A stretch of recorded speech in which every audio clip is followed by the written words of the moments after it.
The flickering candle on my desk casts shadows that dance like restless spirits, a fitting backdrop for the war waged daily in the quiet corners of my mind. Who am I wonder, beneath the layers of wants and shoulds? A decade ago, I scoffed at the idea that mastering desire could unlock true power. Today, I've learned it's the only battle worth fighting. It began with a single sentence scrawled in the margin of a library book. Discipline is choosing between what you want now and what you want most. At 22, I dismissed it as hollow motivational fluff. But life, that merciless sculptor, chiseled its truth into my bones. Desire isn't just lust or greed, it's the gravitational pull toward more. More validation, more convenience, more distraction. The Stoics knew this. Seneca warned, "Wild desires entangle the soul," and how right he was.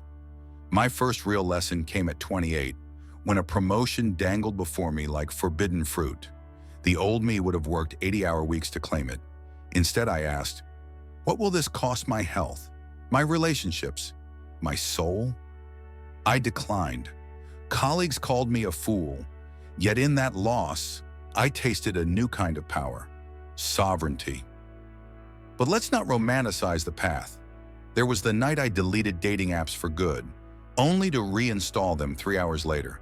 The morning I swore off impulse buys, then bought a $400 jacket to soothe the rejection.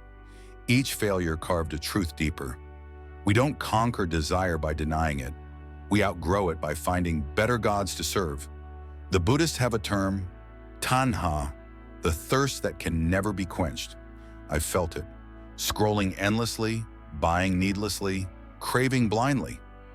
Yet here's the paradox I've uncovered. True abundance begins at the moment you say enough.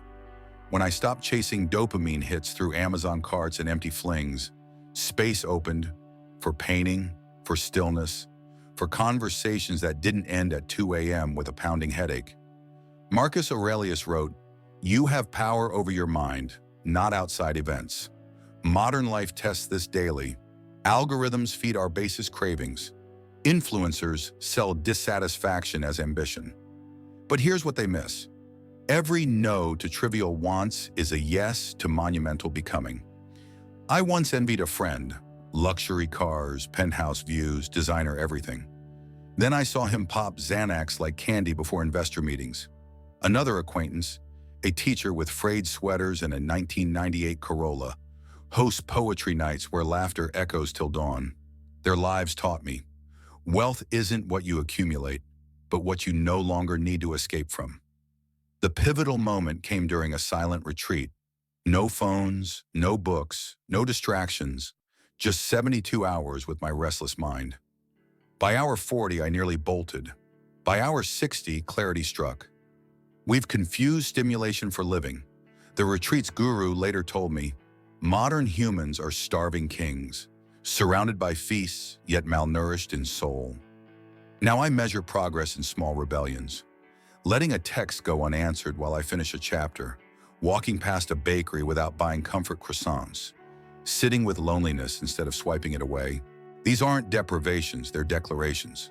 As Jung observed, until you make the unconscious conscious, it will direct your life, and you will call it fate. The road still twists. Last month, I nearly relapsed into old patterns.